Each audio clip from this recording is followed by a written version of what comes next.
Oh, hi everyone. So I just wanted to give you a quick update as to why there's been a lot less content on YouTube and what I've been doing in the meantime. So this is Pamela from Animal Justice Emergency. This is Liz, being the rock of peace and love. Yeah, so what's been happening is I've been trying to connect, or I've been connecting with various sort of community local groups. I talked about that earlier as trying to do sort of embedded vegan activism as a bit of a change. So I joined community sort of growing group, and I've been participating in some events at the local park. Had some pop-up cafes. Then I went along to um, an event which was kind of a group of people and local organizations who are interested in kind of community organizing to combat climate change, catastrophic climate breakdown. And it was after visiting this last one and having some amazing food, which was actually vegan. The options that I got were vegan and they were really good. There was a Somali cook, I think there was an Indian cook, and then there was some Afro-Caribbean food as well. And I got the vegan options, which were great. And then the next day, what happened was I woke up and I thought, gosh, I had this sort of, it was like a kind of a vision of, wow, I just wonder if this could somehow be a new way of advocating on veganism as well as building community. So the concept is, and it's all sort of, I've had a few chats and I'll explain a little bit anyway. So the idea is to use the climate change, catastrophic climate breakdown framing to push a strong message of vegan advocacy using the medium of food and food as in proper meals. This would initially start with a couple of pop-up cafes, and then depending on how the project actually goes, that could translate into an actual permanent cafe. So how was I starting to draw these strings together? Well, the first thing that happened was when I went to this community food event, I spoke to one of the cooks there, and she was actually a cook, I mean a proper cook, and and she was vegan. And I got very enthused. And I thought, wow, with this person on board, maybe I can do some sort of like pop up project. And then I contacted another vegan friend of mine who's an activist about something completely different about banners and stuff, because he often has like loads and loads of banners. And kind of mentioned in passing that I was going to do this food project. And then he said that he'd done something similar. In his case, it was food in a church hall, meals, vegan food, obviously. And he'd got some funding for it. And then basically, he didn't have enough time to continue with that. So there was potentially a little bit of funding available to move my project forward. So I thought, oh, that sounds really good. Went back to the cook. At this point, the cook has sort of like virtually disappeared. I understand that she's got like lots of sort of like family stuff going on. So that's fair enough. So that means that I'm now on the hunt for a cook. So if there's any vegan cooks out there who might like to be involved, contact us via the Facebook page or on here. So the hunt for the cook continues, or the caterer, or whatever people call themselves these days. But what about a venue? Now, part of the plan of kind of getting embedded in different sort of community activities is basically to see what's going on.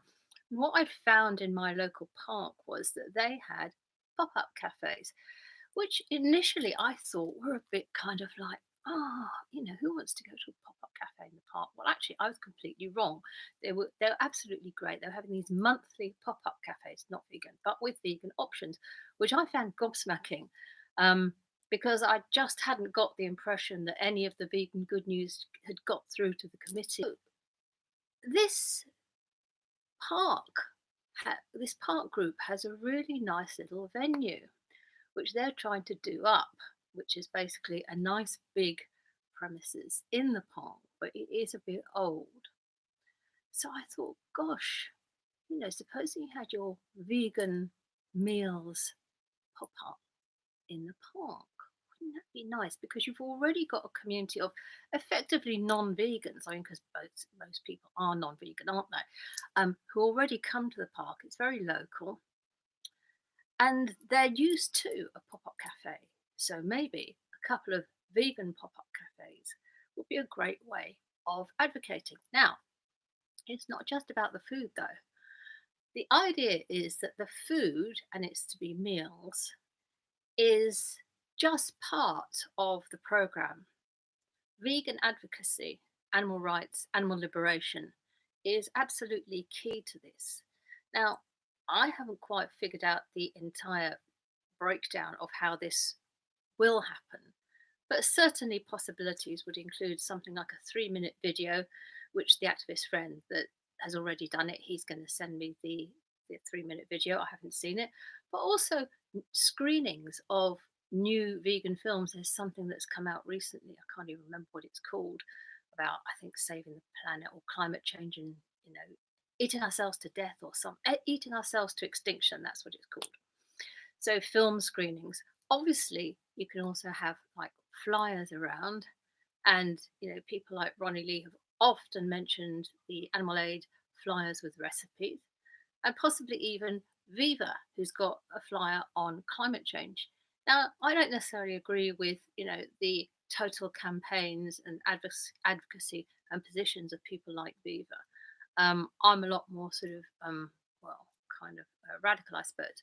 However, I think it's possible to have their sort of like material in as part of, and also Animal Aid, to have their material as part of a sort of whole tranche of different ways of reaching out to non-vegans.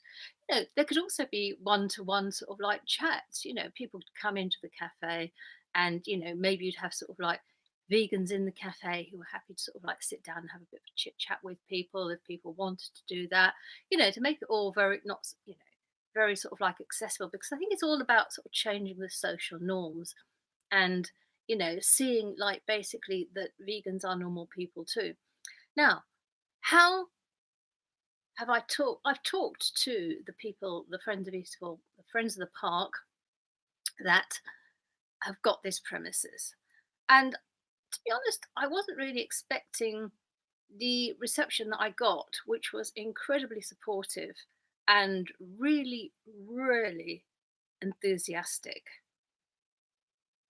Now, I know that one of the people there has been trying to go vegan, and the other one says that they're almost vegan except for the occasional steak. Yikes. But apparently, he also said all his family are vegans. And I was really kind of like gobsmacked. What seems to be a bit of a game changer is the climate change, catastrophic climate breakdown framing, because using this framing in discussions, basically everybody is now up to speed about the horrors that we are going to be facing in the not too distant future, although mostly people seem to think it's going to be like decades away, when in fact it's happening now. So that's really helped focus people's minds, which is great. And therefore we can use the dietary aspect of veganism as part of a solution, because obviously people always want the good news. However,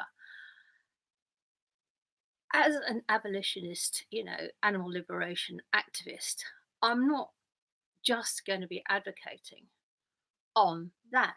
I think it's important to absolutely be fairly hardcore about, the ethical and moral stance that we as vegans, ethical vegans, take, and why.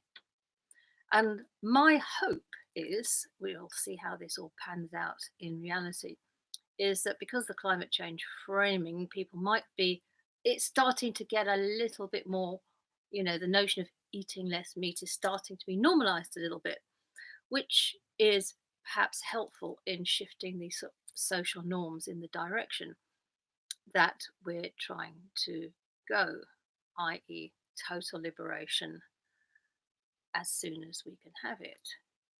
animal liberation now. So I'm kind of feeling quite excited about this. I've also reached out to a local health food store. They said that maybe they could kind of like come up with some cooks because they've got like a lot of large reach of sort of contacts and people. So they're going to be doing a shout out.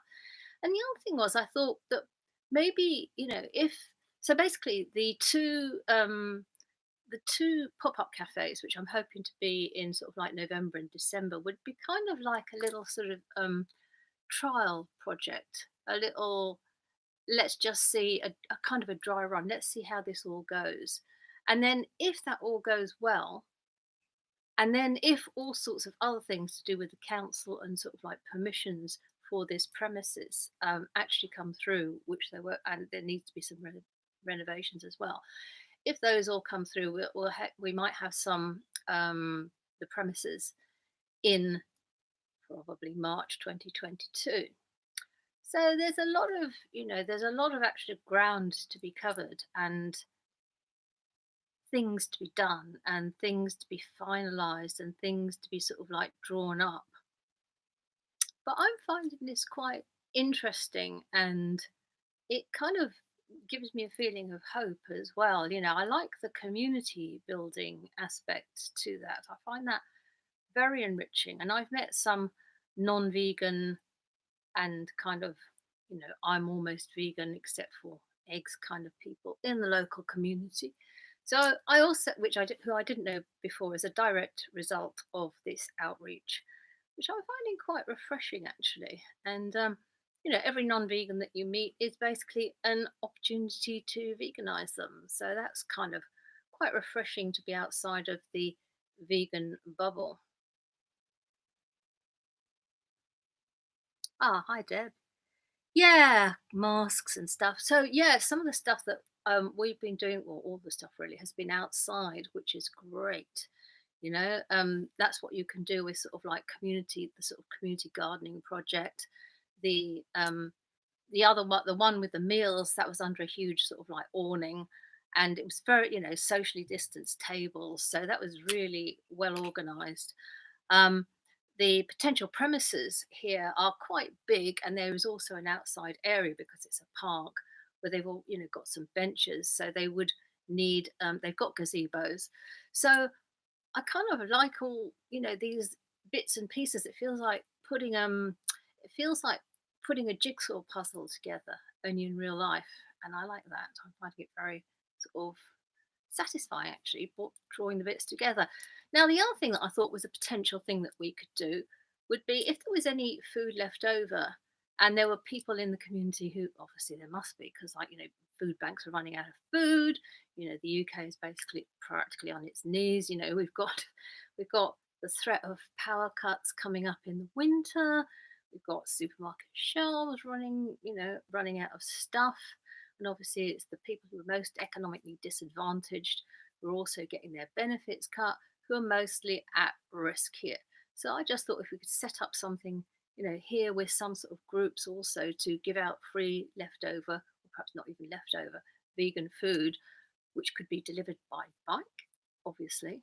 Um, that would be another thing that we could do. So it's kind of also using this framework, if we can make it all happen, as a kind of like a pilot project that could then be used by other vegan advocacy groups to make happen in their cities or towns.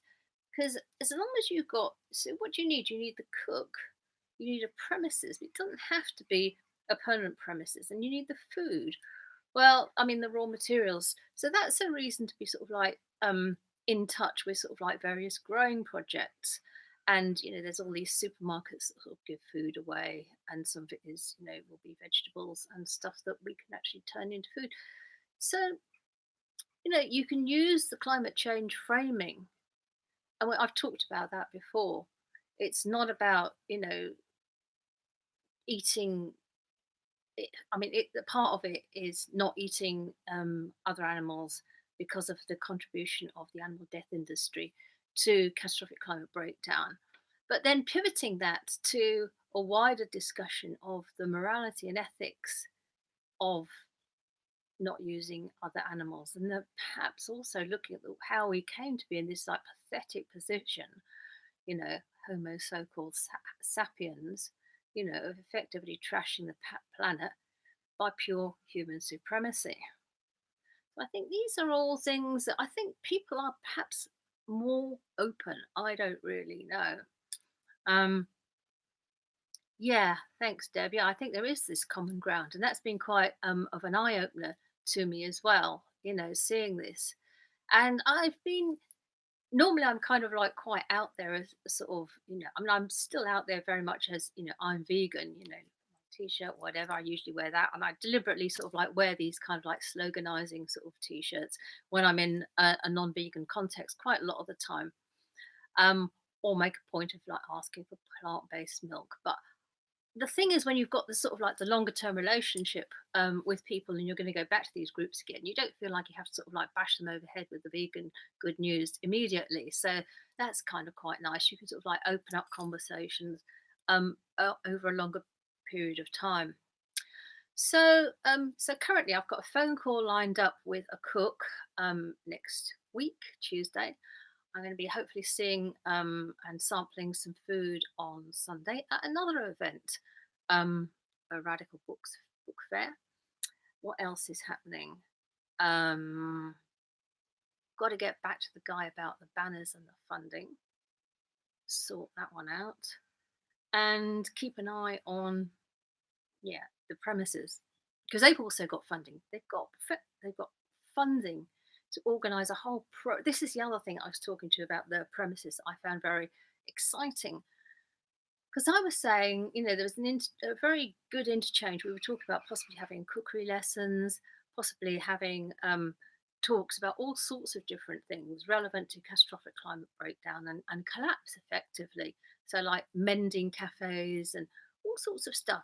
And they were kind of like adding to the conversation. They were saying, oh, yes, and we can do this, and yes, we can do that, and teach people how to do vegan food and bring different sort of like different ethnic groups, different they could showcase their sort of like vegan cuisines, and it could become really like a community hub and vegan, not just vegan food, but veganizing my strong drive. This is what I'm hoping it can be.